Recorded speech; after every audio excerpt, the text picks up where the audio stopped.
Hello, everybody, and welcome back. It is time to click both heads in 2025 with Mindclickers Season 6, Episode 3. Today, I'm joined by Christian Staedter, gaming and esports researcher and university lecturer with over a decade of hands-on experience across 70 plus events, 70 plus events since 2011.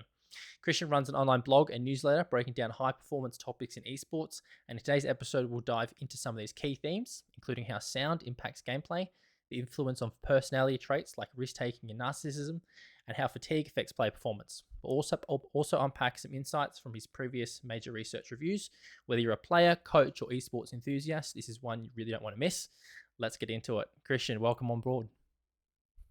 Welcome. Thank you for having me. I'm really excited to nerd out with you. No, I'm very keen. I'm sure that I've got a lot of pro players, a lot of coaches, managers. They'll be tuning in and keen to unpack some of your insights and I guess some of your experience in the past. So break it down for us. We usually love to have this little first segment on Mindclickers, I guess, understanding your backstory, how you got into esports, and the gaming world. So break it down for us. Yeah, absolutely. So, my story in gaming really starts at an early age. Like most people, I started just playing, and the game I played the most back in the days was like World of Warcraft. I think that was kind of a stepping stone for a lot of people.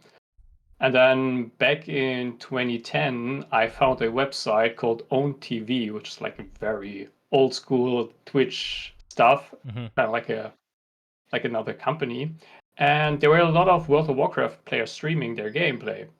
So I watched the website, and someday I found this guy streaming this new game called StarCraft 2. And this is when I really got into StarCraft RTS games. And at some point, I just reached out to the guy asking if they need any help because they had like a small company in Germany. And he was like, "Yeah, sure, we need a newsletter writer, someone who keeps updating the websites and stuff like that." And so I was like, "Yeah, why not? Let's just do it." And then I went to all the Gamescom, doing interviews with some of the StarCraft 2 players. And at some point, I think it was 2012, when I reached out to Dennis Geon, one like the founder of Take TV. Some of you might know him for like Home Story Cups. And then I started doing the tournaments with them as a freelancer, like all the Home Story Cups, some Hearthstone tournaments back in the day, Seed Story Cups. And at one tournament, I met one of the guys from DreamHack who was working there as well. And he asked me if I wanted to join for one of the DreamHack StarCraft 2 events. And at the same time, I was like studying because I study business administration. And that semester, when a tournament in Sweden happened, I didn't have anything to do. My exams were all done or great. And I was like, yeah, why not? Let's just reach out to him and ask if I can join the tournament. He was like, yeah, absolutely. So I flew to Sweden, worked the tournament, and then he asked me if I wanted to do more tournaments, and that's how I got into DreamHack. So I started working with them, doing all the WCS events, working with Blizzard. And at some point, I was also doing some of the IEM Katowice tournaments. Then I reached out to more people, and then I shifted a little bit into Counter-Strike. So I did some Counter-Strike tournaments for Blast, and yeah, it's basically a broad view right now. But currently, I'm studying more on finishing my PhD. So I took a little bit of a back step from actual tournaments, Mm-hmm. but yeah, as you already mentioned, I did like over 70 tournaments over the past couple of years, and it's kind of like my story. Love it. Seen a lot, especially within the EU region. You know, you're very lucky to sort of have so many lands and I guess like experiences over there because down here in Australia, we don't have too many. In OCE, APAC, we're not Sure. really blessed with that many down here. But yeah, But you guys are getting some of the tournaments, right? Like Counter-Strike tournaments Counter are Strike in happening in Sydney. Australia. Yeah, I am. Sydney is pretty good.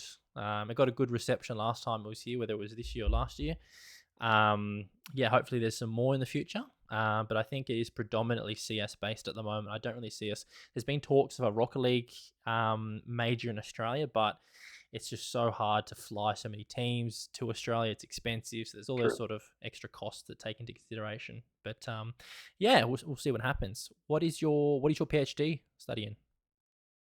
My PhD focuses on individual and team performance in esports. Mm, okay, I love that. What was the, I guess, driving factor to study that? I guess from going from business admin to now doing a different, I guess, esports performance structure. What was the sort of that driving motivator? My motivator was that as I already mentioned, at the point when I started my PhD, I was like really into esports, like traveling a lot, doing all these tournaments. And with my background in gaming, I was just like, yeah, this is something I want to do. This is something I want to explore. Mm, And at the same time, you could say if you have it from like a list top down, the second thing on my list was that I wanted to give something back to the gaming and esports community, mm-hmm, because I really grew up in this kind of scene, and I realized there people are just playing, and at some point it's not really healthy. It's not really good what they're doing, and this is also what the research shows, that the practices and performance related factors aren't really there. It's not at the same level as we have it in most other sports. mm. So I thought, like giving back to the community by doing some research, exploring stuff, helping people.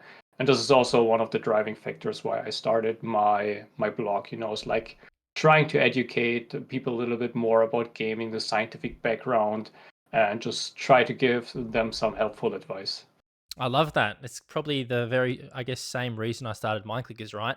To sort of have on pro players, have on coaches, have on people like yourself, to provide insights into those that it's a bit of a question mark. Like traditional sports is so Yeah. well researched, it's so well explored. There's so many podcasts, but we look to esports, and what does an esports player think on stage? How do they feel? What does their warm up look like? Right?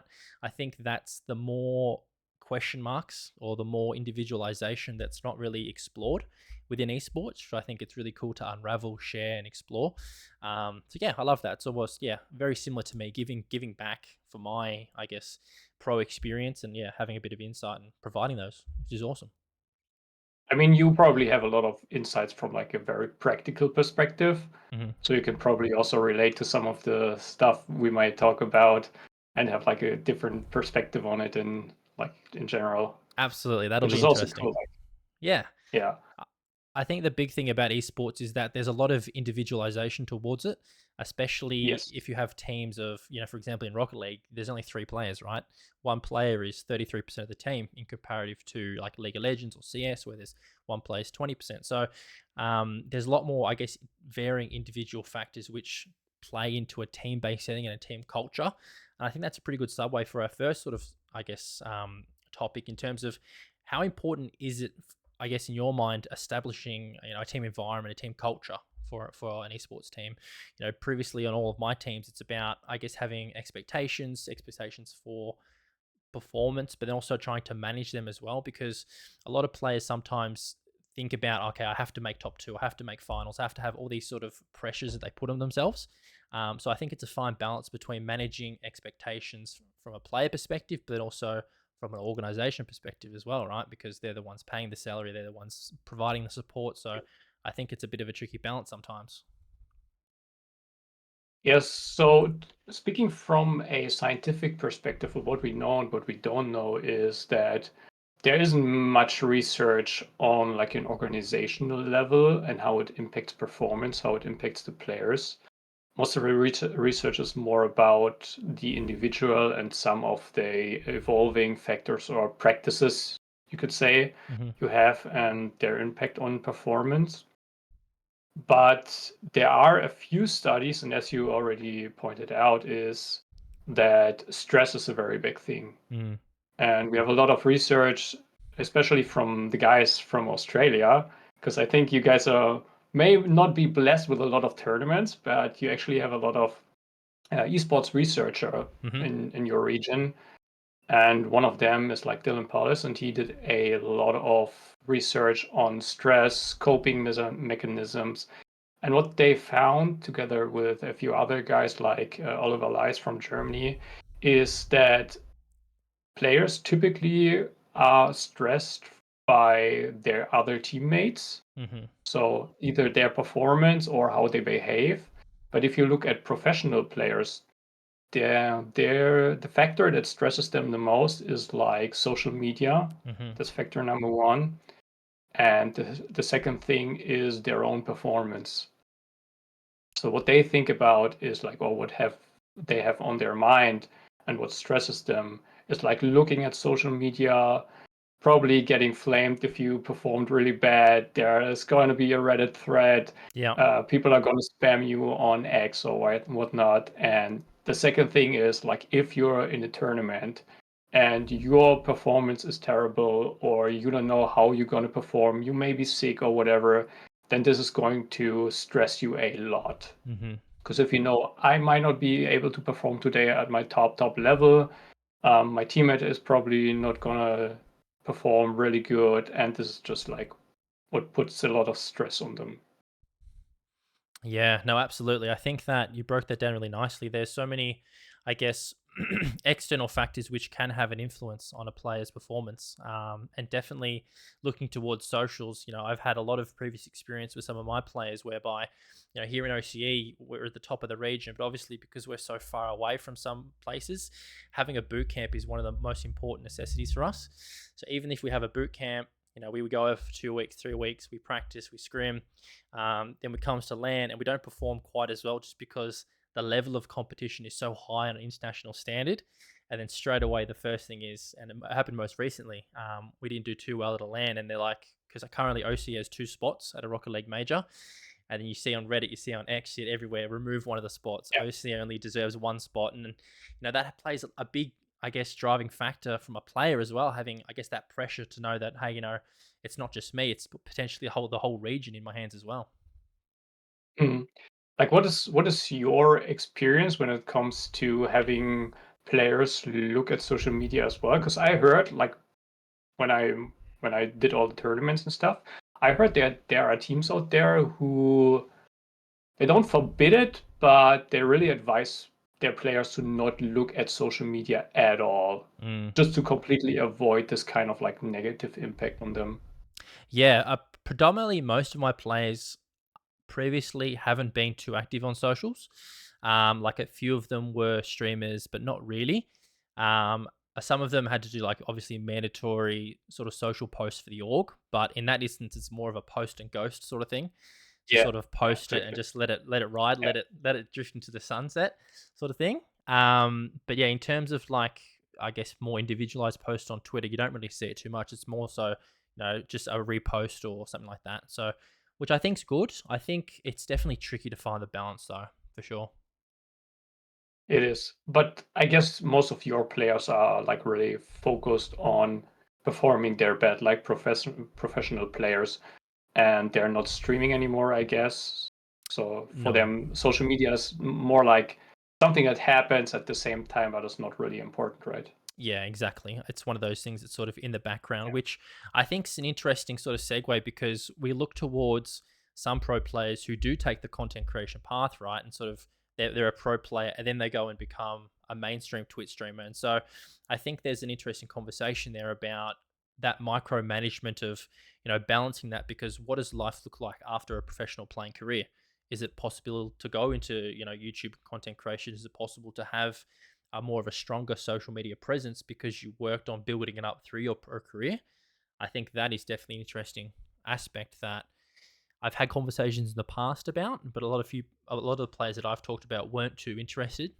They might have been studying while being a pro or had a different side sort of they're working on, but I definitely think it's an interesting thing, especially for those players that want to go into being, a full-time YouTuber or full-time Twitch streamer.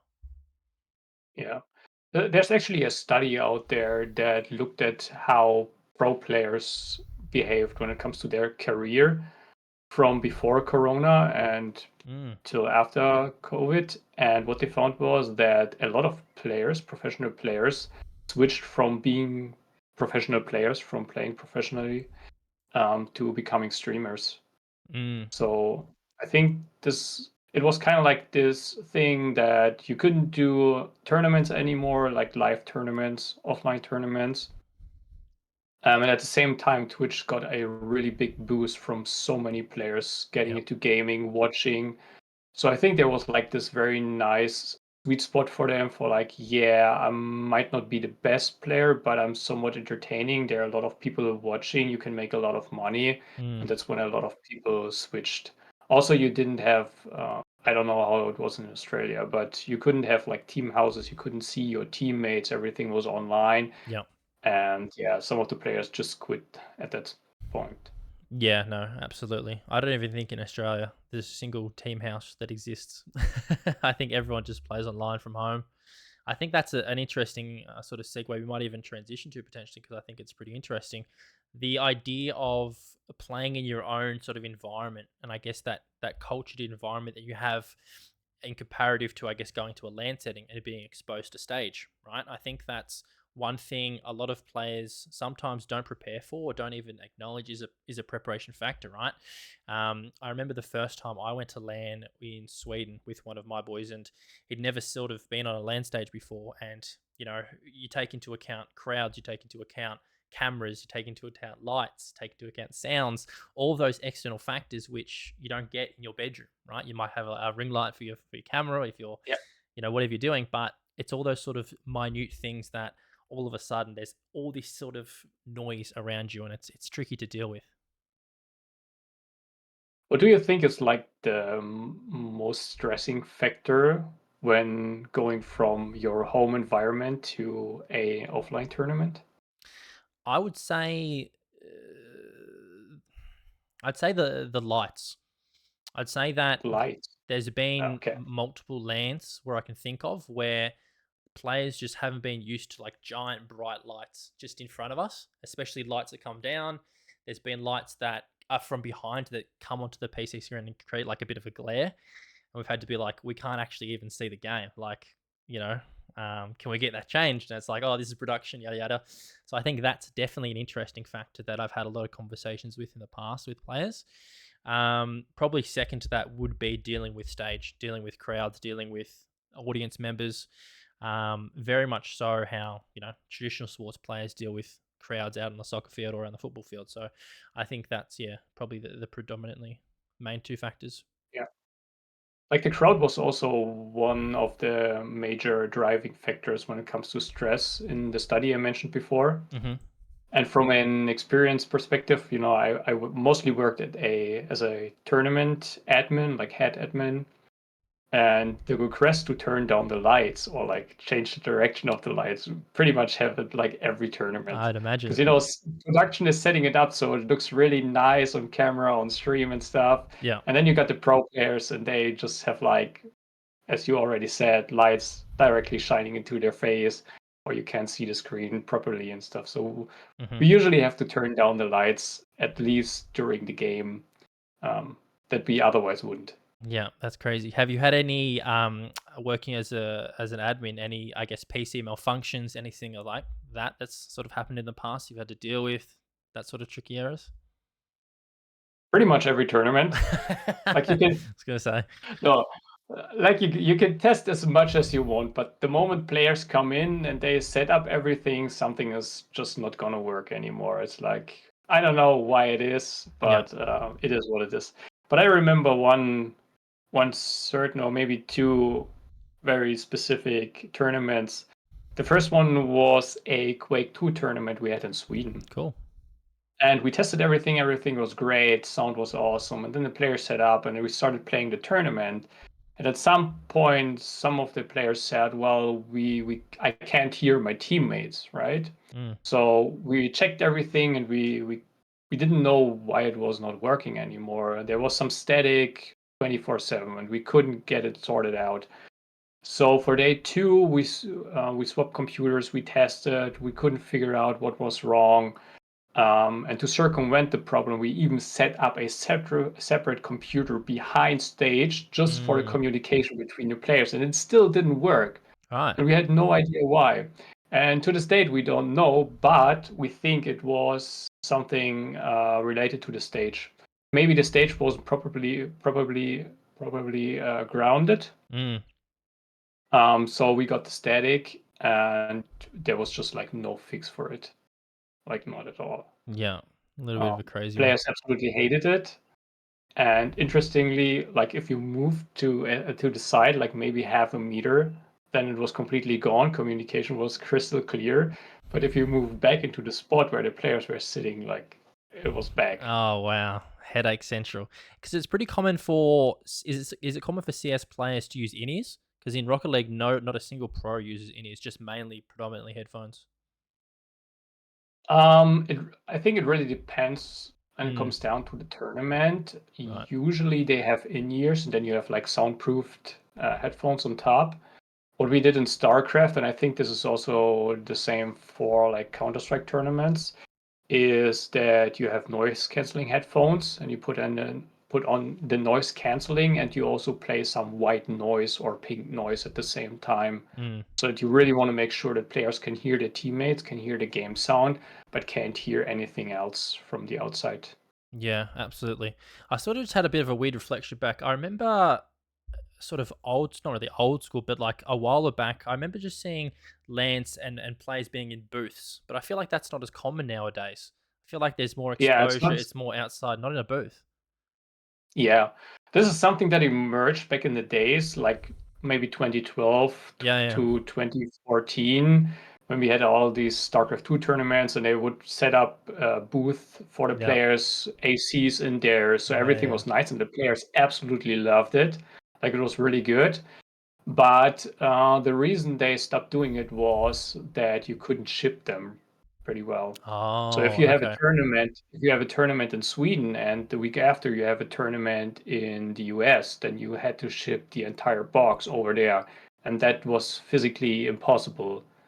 And at the same time, you didn't want to have a second, third, whatever location in the US, in Canada, whatever, just to have the booth ready there because it's pretty expensive to store them, to have like all the separate booths as well. And yeah, just shipping is not going to happen. So at some point, they switched to something else, which is just like soundproof, playing white noise. Yeah. Yeah, just more convenient. Yeah, no, absolutely. Makes perfect sense. I guess whilst we're on the topic of sound, I'd love to sort of segue into one of the articles you wrote about sound versus no sound, and I guess the importance of playing with sound. For me personally, I used to play Rocket League with no sound, and Really? as soon as I said that on LAN, I always got like 50 death stares. Like, what are you talking about? You need to hear boost. You need to hear if someone's going to demo you, whatever it was. But I don't know. I just felt like more majestic without sound. I felt like I could flow a little bit better. So I guess breaking down, what is this phenomenon about? I guess sound versus no sound. Is there, what does the research sort of tell us, and what does it look at? But from a scientific perspective, there's just like one, maybe two studies I found on the topic.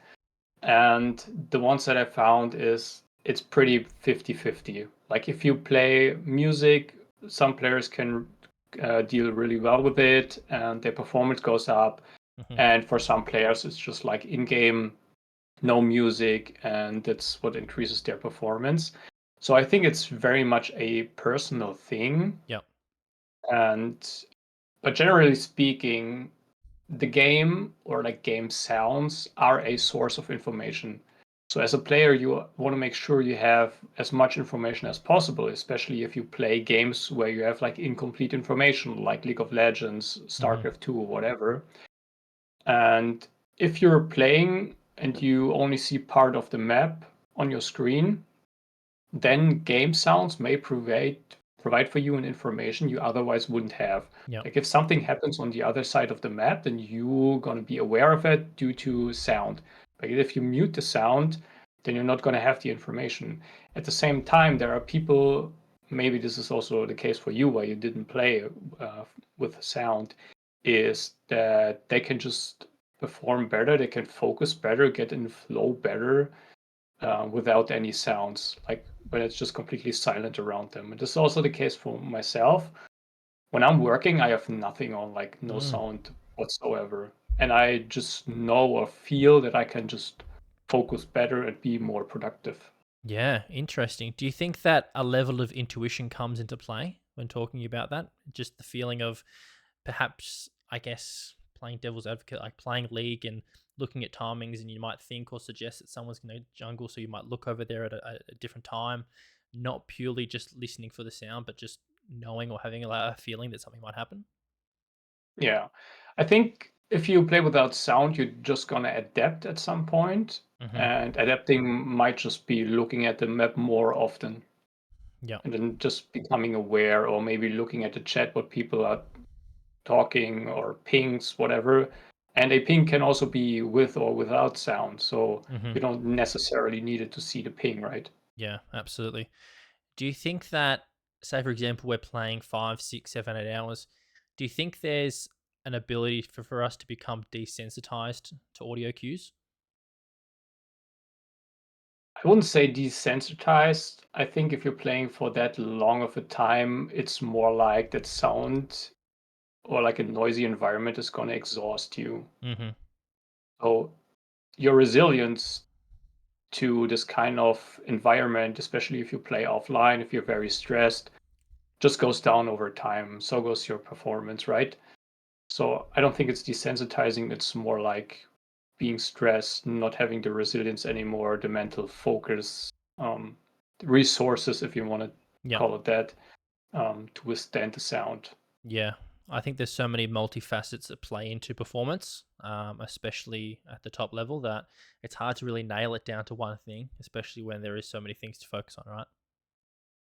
How are you dealing with the music? Like, I know from sports and also from my experience in esports that some of the players just enjoy listening to some very uplifting music at the Hmm. start of the game or before the game, and then when the game starts, they turn it off and listen to like game sound or no sound. Yeah, I've got a very funny story. So, first ever major in Sweden, we were doing PC setups and we had like the admins to do SSD setup to make sure that everything's good so that come game day they can just put the SSD in and we're all good to go. I remember vividly one of my players didn't open Rocket League, didn't open anything. The first thing he opened was Spotify just to make sure Yeah, that's all good, make sure that sounds good. yeah, And then come with that game day, I just remember I think we're in the pre-game lobby, just like testing ping, make sure everything was good, and he was just making sure he had the right hardstyle song, like the right techno song. And I'm like, Carmen, you sure you want to listen to that? Are you going to be able to hear them calm? He's like, doesn't worry, bro. I'm gonna, I don't, I'm in the zone, you know. yeah. And just yeah, that uplifting energy was what made him lock in and focus. And whether that was something he predominantly did, growing up throughout the pro career, I'm not too sure. I can't quite remember, but yeah, definitely one of those things that for specific players can have a bit of that trigger effect. That all right, now we're on land, now it's time to go, sort of thing, which I think is pretty cool. Yeah. So from an anecdotal perspective, this is the same experience I had. There is one StarCraft 2 player who for a long time listened to the exact same song every single time before the game starts or like at the start of the match, which was Forgot About Dre by Eminem. Oh yeah, So this was like a song he was just like rapping and he was on camera and like doing like this and going with the flow. yeah, And that just really helped him to like get into the zone, get into the flow. unwind a bit. Yeah, And in the early days, there was also a Swedish player who enjoyed watching funny cat videos before playing a tournament game. right. So every time the match was about to start, he had 5 minutes left, whatever, and he just fired up one of the funny videos and it just put him in a very good mood, positive mood, and then he was like ready to perform. Love that. I think that's great. I think yeah, having that I guess pre-game ritual that's I guess unique to that Yeah, individual, exactly. I think is pretty cool. Yeah, Especially when I've had players talk about it before, and then I've people try to copy it. But the thing is that becomes not individualized, right? So I think yeah, that's probably a good sort of I guess headliner in terms of I guess finding your own individualized pre-game warm up. What works for you might not work for someone else, right? So it's important to sort of true. understand what you do and sort of drive home with that, which I think a bit of a slight segue, but I think it's really interesting to talk about the topic of potentially placebos, right? Some players going to land wearing their lucky socks, wearing their favorite t-shirt, and having that pre-game ritual instilled in something that's physical. Is there any research out there that sort of goes into anything about placebos? Haven't seen any when it comes to gaming, Hmm. but I would argue that these kind of rituals are really just a way of coping with stress. Yeah. 'Cause you're in this environment, you're trying to log in, you're trying to have everything the same way you have it at home. Yeah, you just do what you always do and hope for the best. But I think it doesn't work for most of the players. Maybe you have some experience on that, but if you have a ritual that you do at home and you play an online tournament, it's gonna be very different from doing the same ritual or trying to do the same ritual offline, and it might not work. Yeah, Maybe exactly. you actually need different rituals for online or offline tournaments. Yeah, 100%. I've got a bit of good anecdotal story from that. There was one online regional championship, it was Championship Sunday, and it was just made the finals. And every single time we made a finals, my players would like to go outside, and for him to sort of de-stress and to sort of reset his mental, he'd just get a bit of cold air and look at the moon. Like he's looking at the moon was his favorite thing to do. Um, and then translate that to land, he wanted to go outside, but all of a sudden there's no moon. All of a sudden there's a sun. So there was a bit of a Yeah, different environment that he was put in. So he couldn't really have, I guess, specific individualized pre-game warm up that he enjoyed, because all of a sudden it wasn't cold, fresh air. It was really hot. It was a bit different. That didn't really, I guess, put him into the same mindset. So I think that's an important consideration, prioritizing, I guess, individual warm ups around things that you're able to control, which I think is pretty important. yeah. From what I've heard from some of the teams is they try to set up the same ritual that works online and offline, Mm. which is focus on something that the team can do together. Yep. I think this is one of the things where you see in sports, people come together in a circle and they have like a chant or whatever. And this is something you can do online and offline. Yep. So it works all the time. And I think this is what they focus on and try to reset it to become like their ritual. Yep. Absolutely. Can definitely amend to that. I'm a big fan of doing huddles. Did them online, and even though you can't really physically create a huddle online, Yep, you can definitely say, "Hey, boys, just something I want to say real quick." And then yep, in comparative to being in person and being in a huddle and looking at each other, that has a little bit more of an intrinsic effect. Definitely something I love doing. And there was a really funny blooper that we did at Esports World Cup last year, where we did the huddle, and then they put the video camera below us, so it was like looking up at us. yep, And I completely stuffed up the wording of what I was saying. But yeah, definitely having a huddle or something that you can control is, yeah, definitely awesome and important. yeah. This huddling and the camera below is something that started like I think a year ago, and you see it at a lot of major tournaments these days. Yeah. I think it's a nice way for the viewers as well to get like a more closer look of what's happening. You can be closer to the teams as well. Yeah. It definitely creates like an emotive response towards, okay, like this team's actually, meaning business. They're getting pretty serious with it. Yeah.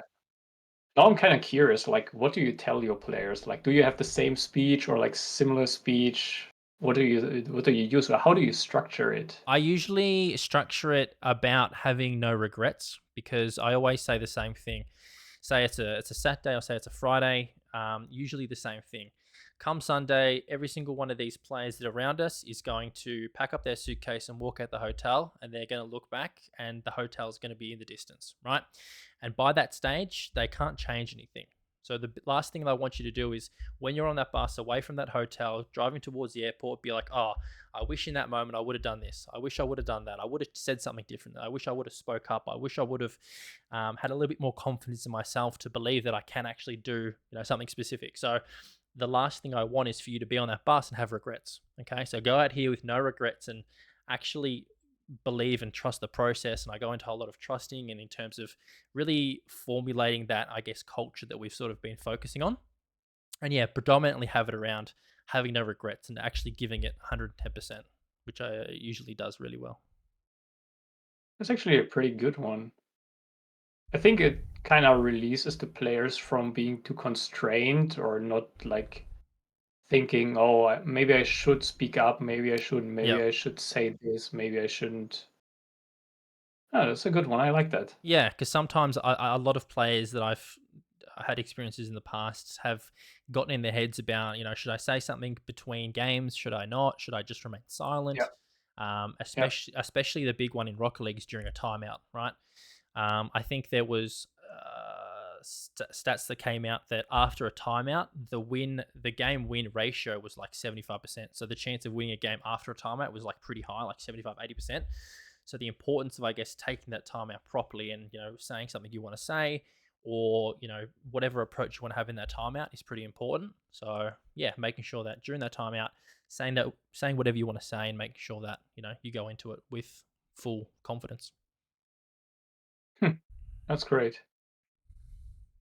How often do you how often do you take timeouts, or like when do you take them? Like when a team is losing, or also when a team is winning? So in a best of 7, you get 1 timeout.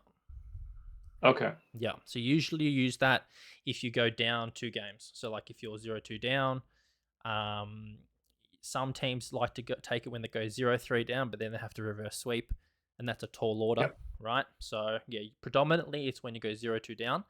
I've had one example. It was an online regional where I think we won a game, and my player said, "Let's take the timeout," because he wanted to go get a banana and just like chill for like a minute and a half. And the online commentators were like, "What is happening with Renegades? What are they doing? You know, why are they taking a timeout?" And then a cue to CJ's camera, he was just sitting there having a banana, just like chilling, which was good. And a lot of people in the chat were like, "BM, BM, that's BM," sort of thing. But we still won the regional, so does it really matter? Yeah. Like if you feel like that this helps you to get into the zone or like increase your chances of winning to be more comfortable, I think just absolutely go for it. Yeah, absolutely. Love it.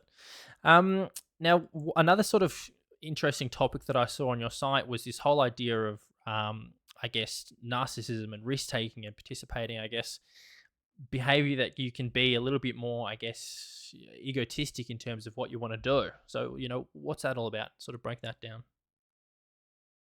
So usually when we're talking about these kind of traits, then we have to a little bit differentiate between what traits actually are. If you're talking about personality traits, then what comes to mind is like the Big Five model, Yep. which is like the standard in psychology, sometimes also called the Ocean Hmm. model, which is Ocean. The each letter stands for like openness, conscientiousness, extraversion, agreeableness, and narcissism. Yep. Yeah, narcissism, neuroticism. And the other thing when we're talking about traits is like everything else, like something that players also brings to the table, like as you said, risk-taking behavior, narcissism, or any other traits they may have. And if you look at the research in gaming, then the results are a little bit mixed when it comes to personality traits. Mm. So, for instance, some of the research found that extraversion, agreeableness, and low conscientiousness contribute to performance, and some others found that you need high openness and experiences, low neuroticism, um, and high conscientiousness. So just to detangle this a little bit, and maybe this is something that you have personal experience with, because if you have a team, then you want to try to set up the team so each player like compensates for the, let's say, the lack of skills or whatever of the other players. Hmm. So you don't want to have like the best players on the team if you can't have a team, but just a group of players, they're not going to perform as well. And personality traits are one of the many factors of that. So if we're talking about openness, openness is something that orients people towards abstraction or like ideas. People who are high in openness, they really like ideas. They're more or less introverts, especially when we talk about gamers, Mm. because gamers are usually not very open. They're more like introverted. Yep. Um, they're also into fantasy, but they're also novelty seeking. So some players maybe enjoy finding new strategies, Mm. and that what gives them a crucial edge over other people. When we talk about conscientiousness, conscientiousness is, after IQ, the second biggest predictor for long-term success. And people who are conscientious are very diligent, they're very orderly, they really like a schedule, they really like the rituals that we talked before. Yep. They're very industriousness, so they can just sit down for hours and hours, be concentrated and grind and learn. When we talk about extraversion, it's something like emotional stability. This is Hmm. something that may come into play when you're playing tournaments because you want to be mentally stable, you want to be resilient. Yep. But people who are extroverted are also the people who like to go out, party, meet different people and stuff. Then we have agreeableness. Hmm. And I think agreeableness is something that is very interesting, especially in team games, because people that are high in agreeableness, they are more passionate, they are more polite, they more care for other people, they don't like conflict, and they're typically also non-competitive. Mm. However, people who care for other people might be exactly the same people who play support roles in Right. 5v5 tournaments. Yep. Or if we're talking about Rocket League, I don't know much about the game, but maybe this is something that resonates with you. Mm. That you have a player who doesn't really care about scoring goals, but it's more about making sure that the rest of the team is set up to be in a good position, kind of like the support player, if you want, Yep. in that sense as well. And the last one is neuroticism. Neuroticism is negative emotions. So it's the ability to withstand stress, but you don't want to be high, you want to be low in neuroticism. So you want to be resilient against negative emotions. Mm. And this is also be associated with being more self-aware. So you can focus on yourself, you can analyze yourself better. It's also associated with self-consciousness. Mm-hmm. And all these different traits, I think, make a person unique. And this uniqueness plays into the role of how you want to create your team and which player you want to have on your team. Because as I said, if you have the three best players, but they don't have the right character, they're not going to perform.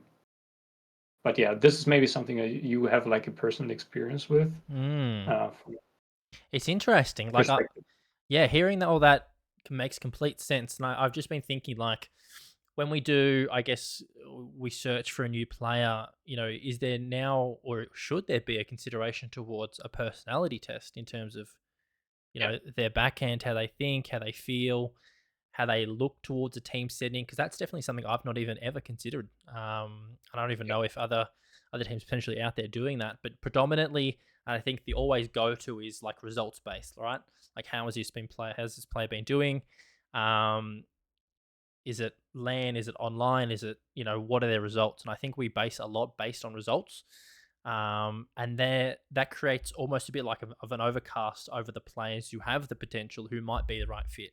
So, yeah, personality test or looking deeper beyond results, I think, could be a really interesting new meta. Yeah.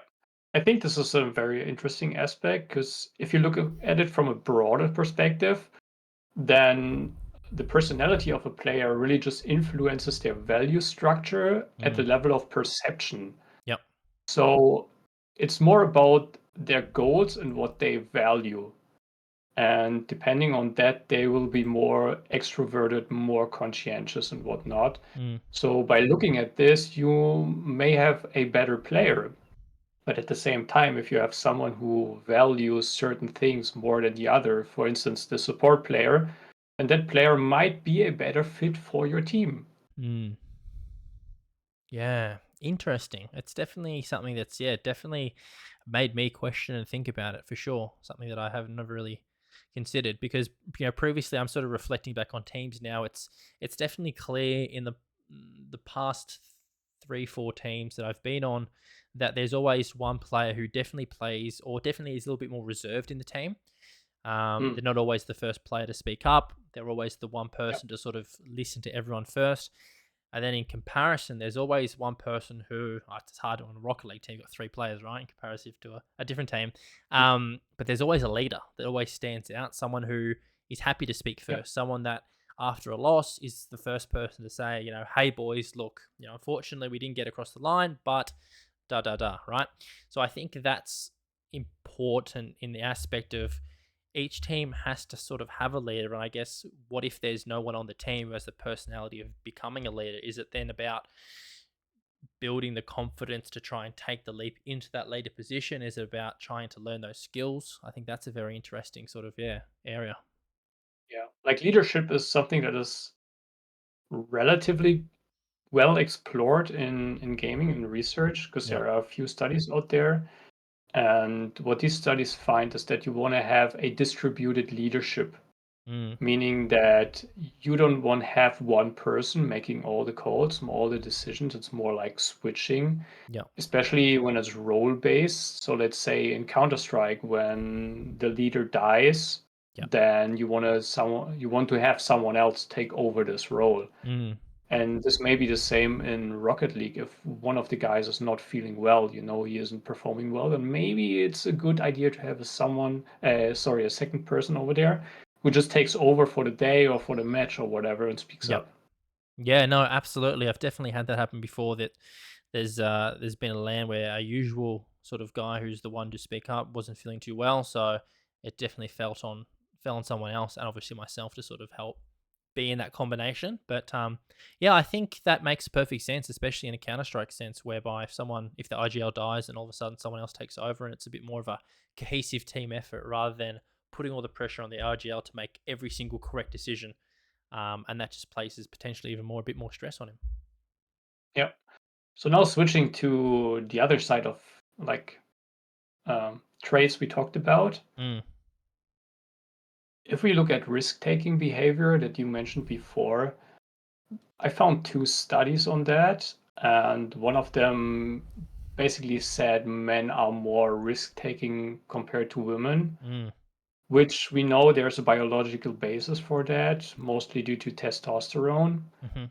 And this may also be a reason why men are much more competitive and much more driven to like esports, sports in general. Yep, Don't get me wrong, there are a lot of for sure. like women who are very competitive and stuff, but talking about the general population, men are much more risk taking or show like a much more risk taking behavior, which I think has a biological component to it.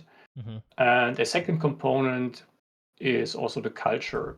Yep. So there was one study who looked at the culture of American and Chinese players, Mm. and they took the data from the international Dota 2 tournament and compared them. And what they found was that American players are much more risk-taking Mm. compared to Chinese players. So the Chinese players, they didn't pick fights. They were like more sort of like waiting for it to happen. Right. They also made sure that they don't get caught off guard, so they used more wards and they also used more runes in the game. Interesting. And Americans are more like, no, let's go in, let's take the risk. We don't need that many wards. We focus on other items and whatnot. Both can work out. It really depends on, I guess, your team and also the enemy team you're facing. Interesting. Do you think that aspect of culture, like especially plays into, well, I imagine it would, right? I'm just thinking like straight off the bat, like League of Legends, like top four teams are all Korean, sort of, Chinese based, your Genji, T1, all those sort of big teams, predominantly Korean. So potentially Yep. there's something there in terms of not taking too many risk calculated risks, but more, sort of calculated decisions. Yeah, I think the same, especially when it comes to the perspective of warding, because team games, Dota, League of Legends, you play with incomplete information. Yeah. And if you want to take a risk, you might just use fewer wards. But if you use fewer wards, you might get Mm. caught off guard. But at the same time, you save the money for better items and whatnot. But generally speaking, if you look at these games at the very top level, I think a major component is just vision. It's just knowing where is someone else, what are they doing, what are they focusing on? Are they setting up a Baron? Are they setting up something else? Yeah. And playing off of that can just give you like a crucial edge and win you the games. But I think this impact of risk taking or not risk taking behavior doesn't play too much of a role in terms of Korean versus non-Korean players. Because I think that the esports industry is much more advanced in China, in South Mm. Korea, and I think they just have a very much better structure, team support structure, practice routines and stuff like that. So I think that is like a way bigger driving factor for their success. Yeah, no, absolutely. I think it's really interesting, sort of just hitchhiking on the back of that, that sort of within Asia, there is that dominance within Dota 2 or MOBAs in general, Dota 2, League of Legends, StarCraft even, but I Yeah, think there is an upcoming surgence within CS. Obviously, we've seen Mongols recently. There's been more of a dominance towards that. Within Rocket League, there isn't too much presence. There's not too many, I guess, Korea. There's not a single Korean pro player, yeah, right? So I think it's interesting that there's so many high players, but the game expansion isn't too wide. And I'm curious, like, over the next 5, 10 years, is that going to grow, or is it just going to become more selective in terms of what they play? yeah. I think it also comes down to the games, because if you look at the distribution of pro gamer across the globe, then you can see, for instance, Counter-Strike is a game that is much, much more popular in Europe Yep, and in absolutely. the US, but in China it's like not really there, right? Yep. And if it's there, then it's not at the same level, like not even close. Yeah, I'm pretty sure in China they have a different version of CS that I've seen. Oh, that I don't know about. Yeah, I've seen Onypix talk about it. But Maybe I it's could yeah. imagine that. Yeah, because I think that you can't have because I think in the European or our version of CS, I remember seeing on some of the skins that there's like skulls and stuff, but in the Chinese version, Ah, the yeah, skulls aren't there. So yeah, I think there's some different variances. But yeah, no, interesting nonetheless. And I think when you were sort of mentioning that, I reflected back to I've previously had Pig on Jared Krenzel on Mindclickers, and we talked about I guess StarCraft and StarCraft being that 1v1 yeah. that 1v1 game mode whereby if you take risks, you can capitalize on opportunities, and all of a sudden you can snowball True, into gaining momentum. So true. in that game, it's almost like taking risks. The reward is almost instantaneous. But then if you take the risk and it doesn't play out, then it can definitely fall back in your face really fast. So I think that's an interesting game, and obviously game as well. You mentioned in terms of vision, using observer scouting, overlord scouting is important in that game as well because vision is such an important aspect in StarCraft. So yeah, I think it's very interesting to have those comparisons between games. Yeah. This is also something that the research literature is really lacking. Mm, Like, if you look at the research, then you have a study that either just focuses on one game, or they take the data from players from different games, yep. but they never compare. Not, I shouldn't say never, but there are very, very few studies who actually compare their results with the results from players of different genres. Mm, So this is something we definitely need, is to see if something they found about team cohesion, about communication, whatever, is the same in Dota as it is in Counter-Strike, as it is in Rocket League or whatever. yeah, fantastic. Do you think over the next 5, 10 years that there's going to be progressively more dedicated esports research that will arise? Obviously, Yeah, I think so. traditional esports is abundant in terms of what we're looking at. There's so many sports to choose from. Obviously, as esports now, I think is in almost would it be its prime potentially? Obviously, EWC, a lot of audiences. It's for the first time going to be broadcasted on TV here in Australia, which I thought was really interesting because I heard someone the other day being like, "Oh, you're going to watch it on TV," and it's like that's something I would not have heard 5, 10 years ago, right? So I think the development is fast, but it's also very, very interesting. Yeah. So looking at it from an economic perspective, you see the inclusion of esports in a lot of areas. As you just mentioned, it's going to be broadcasted on TV. At the same time, there are talks, or it's going to be part of the Olympics, Yep. which makes more sense for the Olympics than it does for esports, Hmm. just because the population or the people who watch Olympics are on a decline. They're getting older, Yep. and they really have a problem to include a newer generation, because the newer generation is just online. They're playing video games. So they're going to include esports just to get people watched and to get the new generation. Yep. Um, that's the first thing. And the other thing, I'm trying to remember what you said first. No, you're good. I can't even remember what I said first. No, there was something else I wanted to talk about, which was really interesting. Oh, yeah, exactly. The second part is about research. Yep. So the research perspective. I think over the next 5 to 10 years, we will have a lot more research just because we have people who grew up in gaming Mm, will also pursue like as a career as a researcher or whatnot. And also, we will have more people being aware of esports as a very great source of data. For instance, if you take a regular sports, it's very hard to analyze, for instance, their movement, what they're doing, what they're thinking. But at the same time, in esports, you have these data available because all the major tournaments are broadcasted online. You can actually just pause and look at their behavior. yep. And at the same time, you can overlay this behavioral data with the actual in-game behavior. So what they're doing, you can take CSGO data from demo files that are freely available everywhere on the internet. Yep.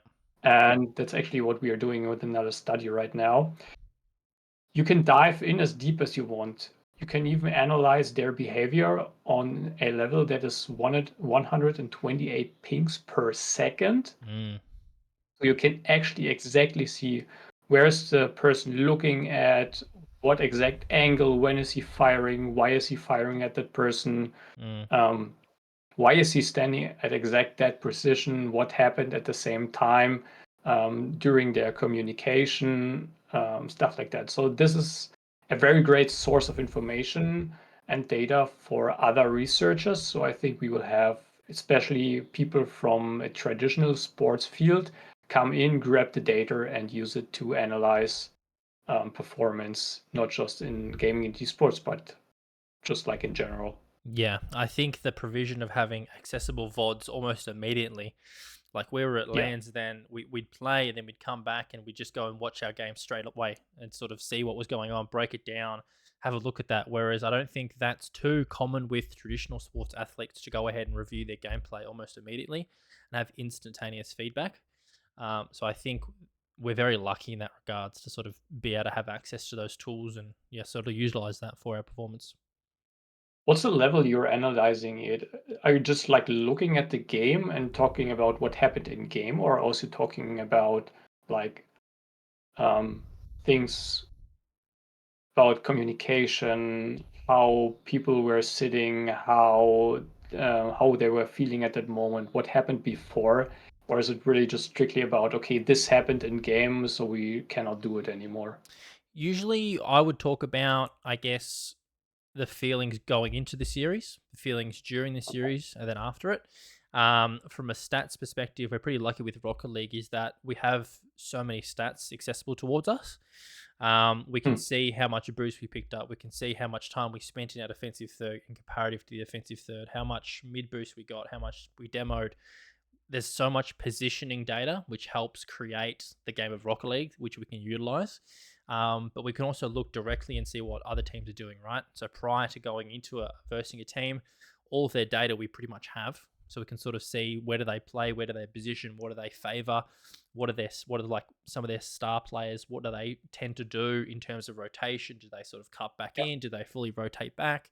And pick up these little micro tendencies, which I think is really important because you can really just do it so accessible. So yeah, I think in Rocket League we're Yeah. pretty lucky with that, and I imagine across a few other games like CS, it's pretty easy to look at a demo. StarCraft got a good replay viewer. Probably can't, in terms of the info. I'm not too sure about League and that sort of stuff, but I imagine they have a pretty in-depth replay viewer. But yeah, again, the premise of being able to review and have a look at information is so important. Hmm. Fantastic. It's interesting. Yeah.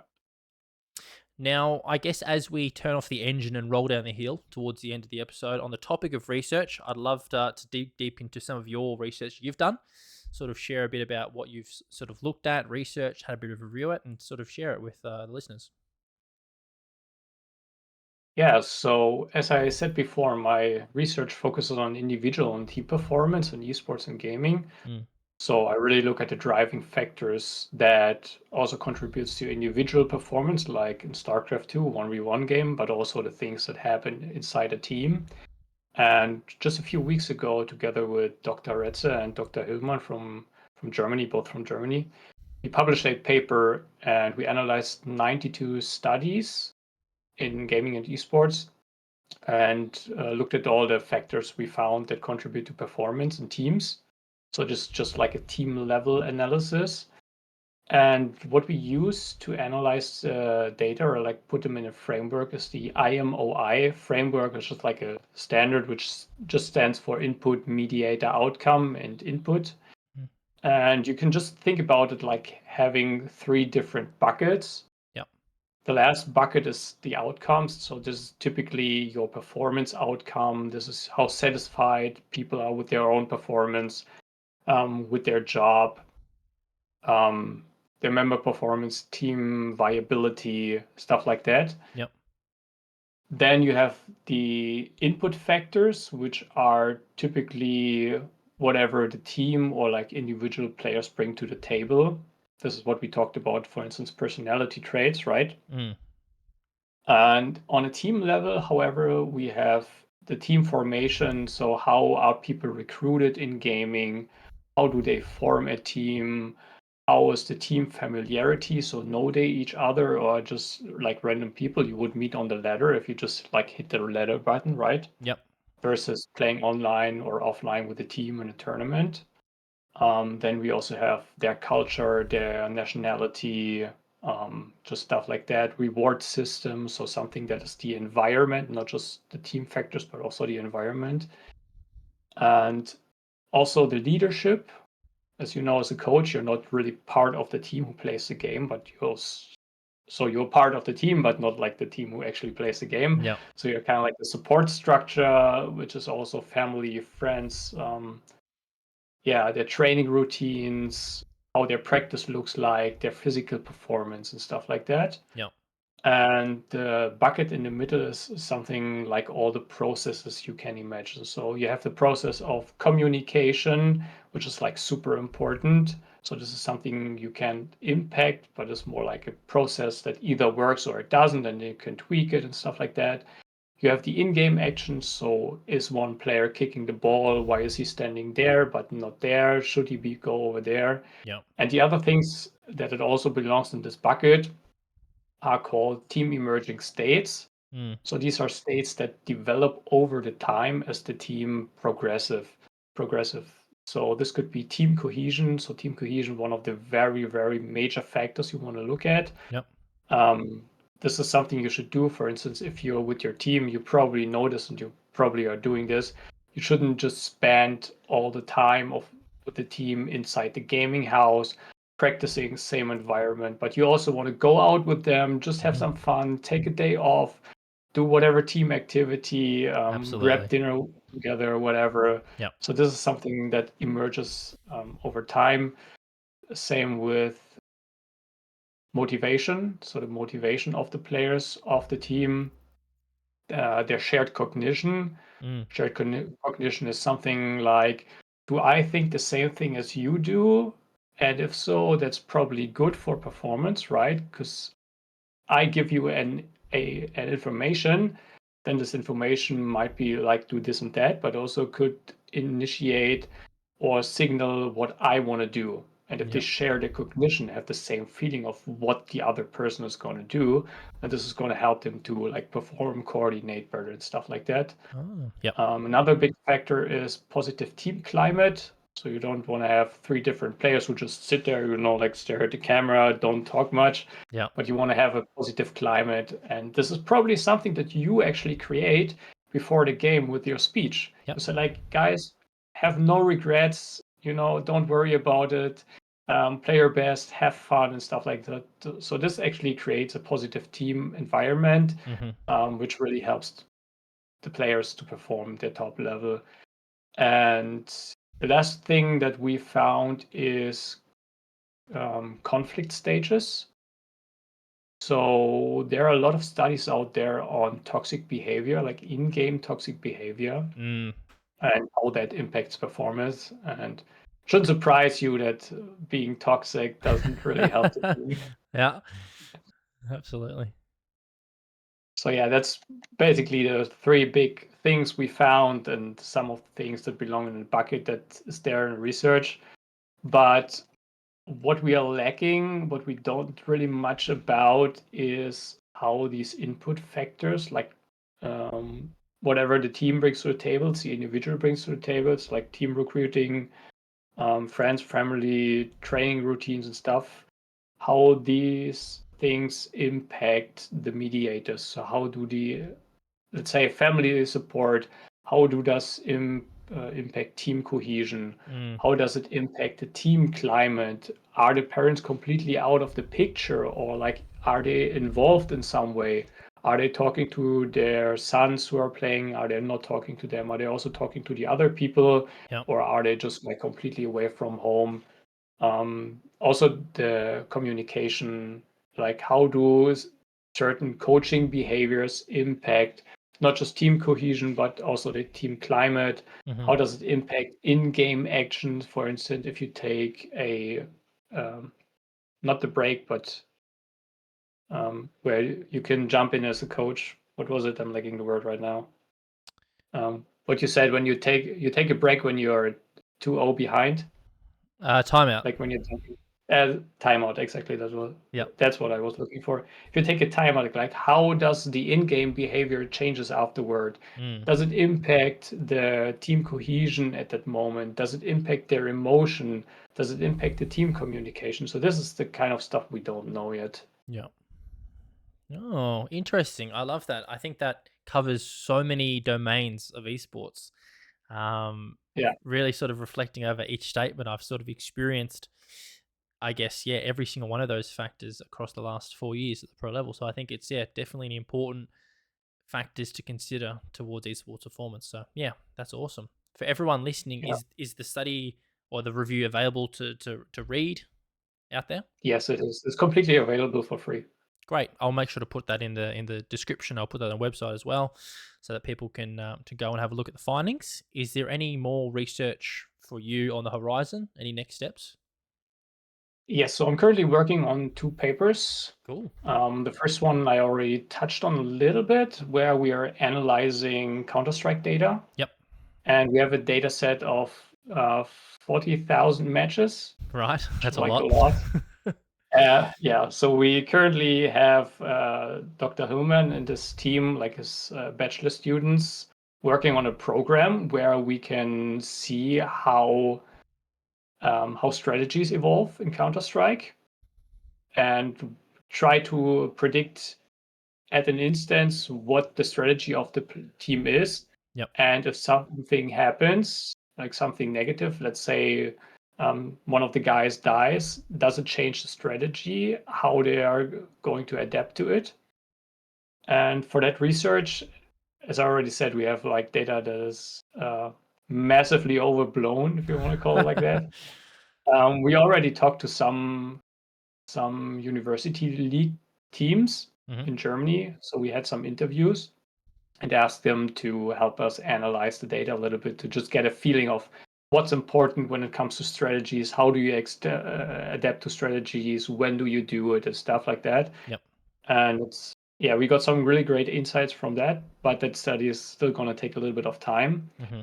The second study I'm working on right now is a review similar to what we did on the team level, Yep. but the research we're doing right now is take the individual level as well.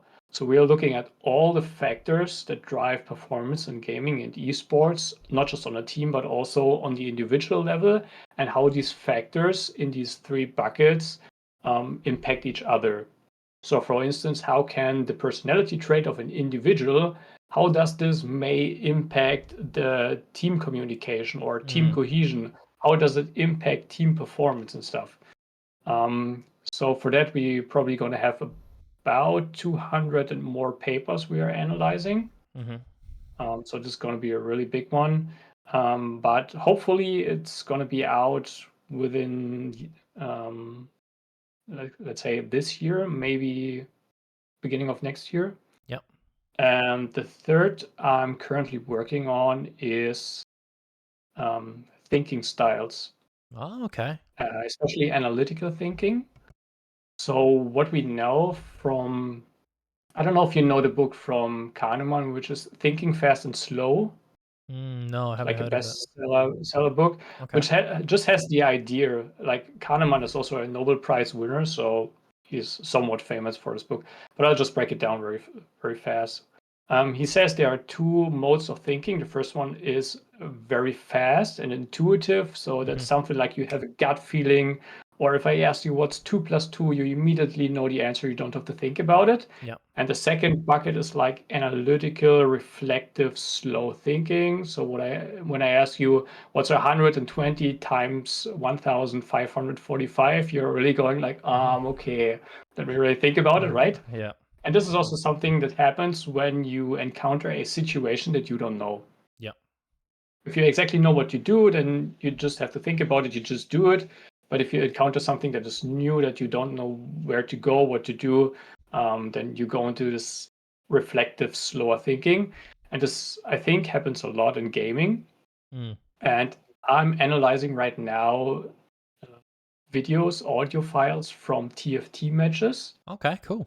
Yep. where people stream their matches and they're obviously talking a lot. So I'm analyzing how much are they reflective thinking, how much are they engaging in the slow deliberate thinking, what are they thinking about, is it reflective, is it analytical thinking, is it hypothetical thinking, something like maybe I should this but I should also do this, Mm. but if I do this then maybe this happens, and then they decide for one of the alternatives. Yeah. And I'm really trying to get my feet into what are they thinking about, how often are they thinking, and is more analytical thinking better for performance or is it not? Is it better Mm. to just like go with your gut feeling, or is it better to just like really sit down, take a deep breath, think about the situation, think about all the possible ways you could go down, and then make a decision? Oh, cool. I like that. I think that's an important aspect towards, I guess, research in terms of thinking styles. I think that's, yeah, really an interesting one. So definitely one I'll be curious to see the results of. Do Um, you have any experience with that?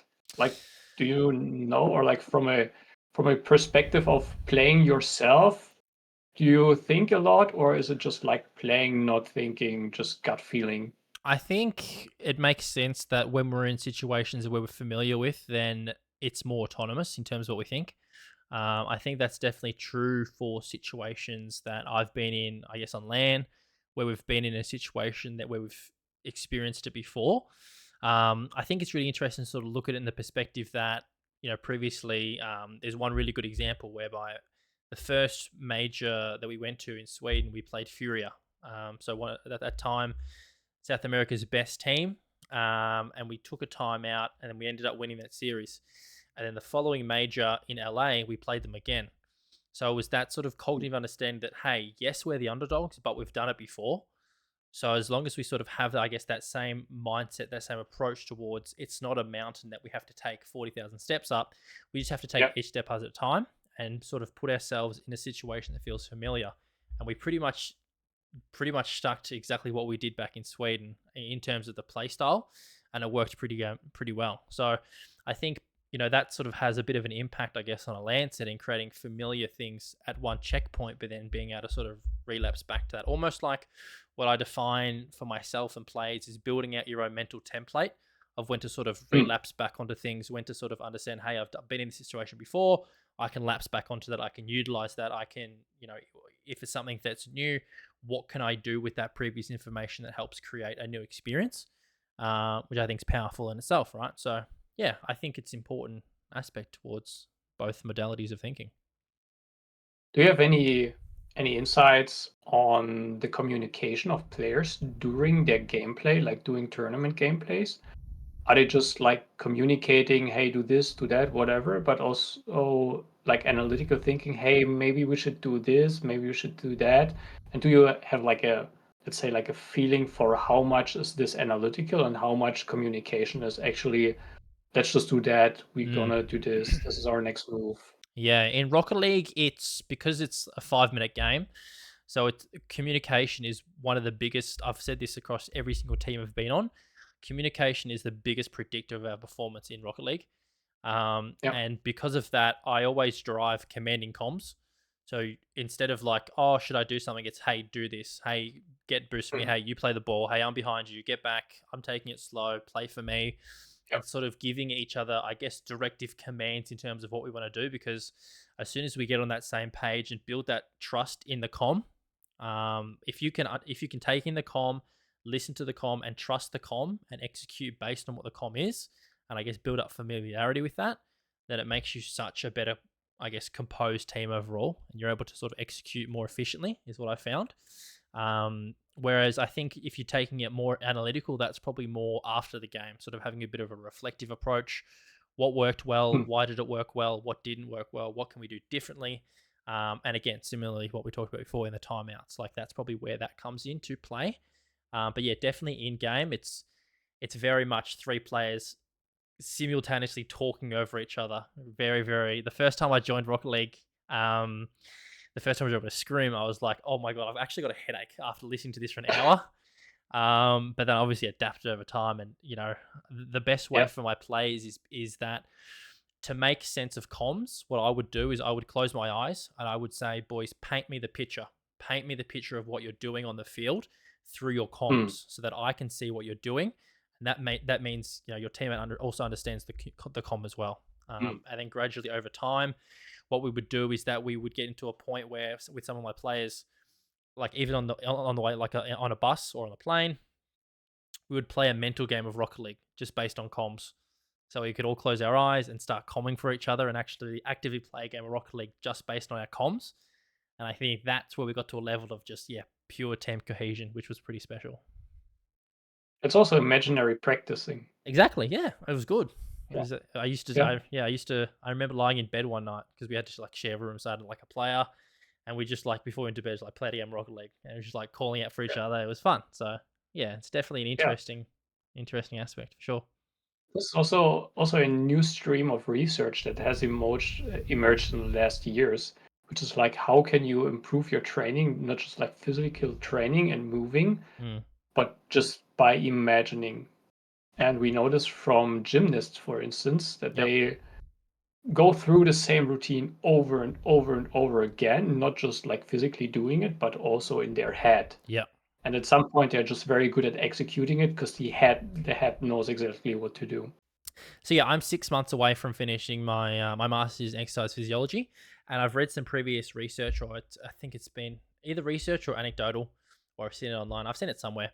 But I guess people in rehab who don't have too much limb functioning, Mm, in terms of motor control recruitment, sort of imagining and creating strong, vivid visualizations of them lifting weights, yeah. and then having sort of motor unit recruitment, and I guess not regressing the muscle to, I guess, delay atrophy, which has been pretty beneficial just from having Mm, visualization. So, yeah, I think that the power and I guess the importance of really good, strong, vivid visualizations is pretty special as well. yeah. It's also something called phantom pain, right? When people lose their limbs, Yeah. they sometimes feel this pain, and you can relieve it by like imagining, like really clenching your fist that isn't there anymore. And sometimes this actually relieves the pain. Crazy. Yeah, that's definitely an Yeah, area of research as well. That's pretty crazy. Um, yeah. awesome. But about, yeah, just one more thing I want to touch on. What you said about communication is not just true from your like yours perspective, Mm, but also from the research perspective. And I think this is one of the big differences that I talked about before when it comes to different genres. Rocket League is a game where it's like constant action, right? yeah. So you have to have very clear communication. You have to say, hey, we're gonna do this, then we're gonna do that. This is what we focus on, whatever. But in games such as League of Legends or Dota, you have a little bit more time between these action phases, right? So Absolutely. you have a fight for Baron, you have a fight for Dragon, whatever. But in between that, you have like 2, 5, whatever minutes where nothing really is going to happen. Mm, And the difference in communication is there during these action phases. It's like really clear communication. Do this, go in, we're going to fight, whatever, go, go, go. And between that, it's more like, hey, what should we do next? Should we set up what's there? Should we do this and that? So there is more space for discussing, yeah. right? So these are very interesting levels of changes in communication.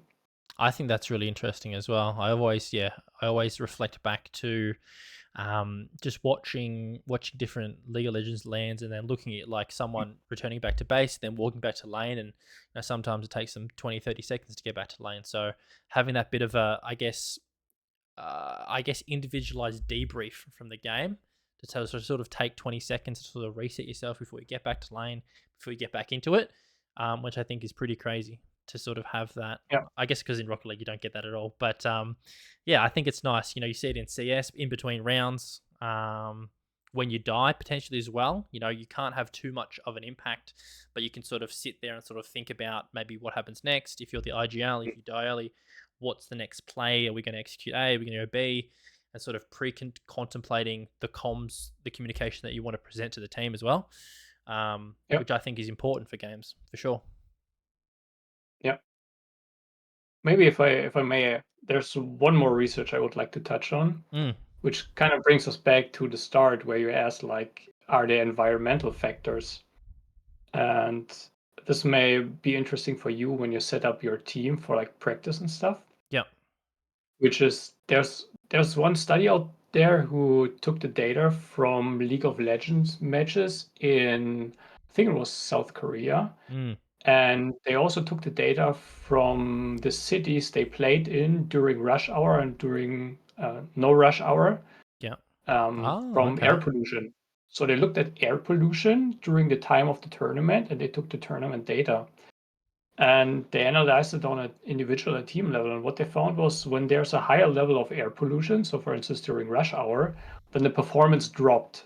Wow. It was not just a performance drop on the individual, on a team level, but there was also a difference in the team, in the individual behavior and between the teams. So for instance, usually you have like a higher ranked team plays versus a lower ranked team. And you would expect a certain, difference between them, a certain percentage, that team would win, but also the higher team would win. And what they found was when the air pollution was higher, then this gap increased. Mm, So basically, air pollution impacted the lower performing team even more than it did for the higher performance team. And one reason this might happen was the second finding of the study, which was the team became more risk seeking. So, for right. instance, if you're in a bad condition, like air pollution wise, then it impacts your body and it impacts your mental. And people just go for whatever risk behavior they think is appropriate right now. So instead of being very clear, mentally focused, they just start like being very risky, making risky moves, taking risky outcomes, and etc. So yeah, I would kind of like bring this back to you, where you said you're in team houses, you practice and whatnot. So maybe making sure that the team house is not right next to a street that is very like populated, a lot of Yeah. driveway, a lot of rush hour, a lot of air pollution might be a good thing to just get in a very much better practice area, practice environment, not just for the players but also for yourself. Yeah. Sort of controlled environment. And sort of Yeah. thinking about that, I was reflecting to the first time back in 2021. We went to Gamers 8, so the first Esports World Cup in Saudi Arabia. No And gamers, yeah. yeah, going into that environment, the heat, the humidity, going from hot Yeah. into aircon, hot into aircon, sort of that was definitely, I feel like, a factor for some of my players. And I saw other players like having experiences like they were getting heat stroke, they were getting overwhelmed by the heat, and just players who have never experienced that level before. So I think that is definitely a very interesting sort of facet as well when you mention that. I wonder if air pollution is the same for people who play EWC, Mm, because there you may not have as much like air pollution from cars and stuff, but what about the sand? yeah, Is it the same thing? yeah, the Like, dust. Yeah. are individuals, teams gonna perform worse because of that? Mm. Tricky thing, but it's hard to how would you measure that? Do you think it's hard to measure if that's the direct thing that's having an impact? Maybe you can measure if there was like a sandstorm before, so Okay, like dust and stuff's in the air or it's not. yeah, Interesting. very interesting. Yeah. So this is all basically all the research we are lacking. Like, what happens with the outside environment? How important is it? It's Yeah, like, how big is the impact? yeah, What are people doing to bring themselves into a good condition? yeah. All interesting sort of areas of research which I hope that we expand into over the next coming years. Maybe another one to add to your platter as well. Absolutely. Well, it's interesting, right? Absolutely. We all love the games. We love esports. You especially are very much into making sure people perform their best. Hmm. So yeah, like knowing all this stuff is like great benefit to you, great benefit to the players. Yeah, absolutely. Just a collective effort to ensure that, I guess, player well-being and player performance is, yeah, taken care of Yeah, or had some attention towards. yeah. And this is something I like to stress to let's say people who are more on the practical side as well.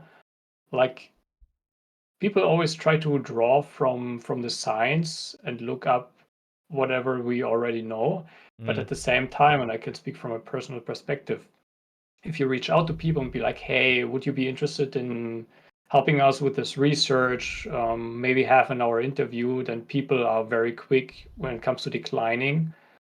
So everyone watching who's like working in esports, maybe think twice the next time someone, well, a researcher reaches out to you mm, and asks you to like contribute. Could the stuff we are talking about, the science stuff, this is only possible because we have data, and if we don't have data, then we don't know anything.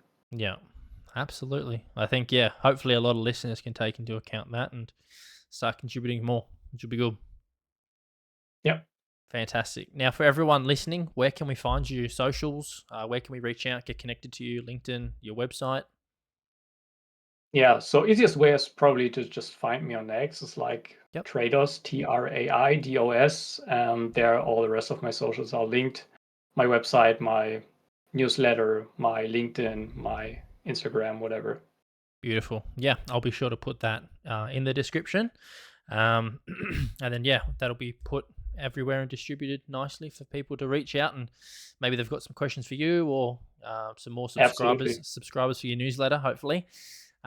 We'll see what happens. But yeah, again, really, really appreciate it today jumping on, Christian. I'm sure that a lot of viewers can take a lot from today's episode, or at least I hope they do, because it was jam packed with so many pivotal insights in towards esports performance and some aspects that I hadn't even considered before, which I think is really important just to take into account what we can do for the future, how we can build better teams, how we can build and support players to be the best they can, and overall just contribute towards the esports industry and I guess the future of esports as well. So I really appreciate you jumping on.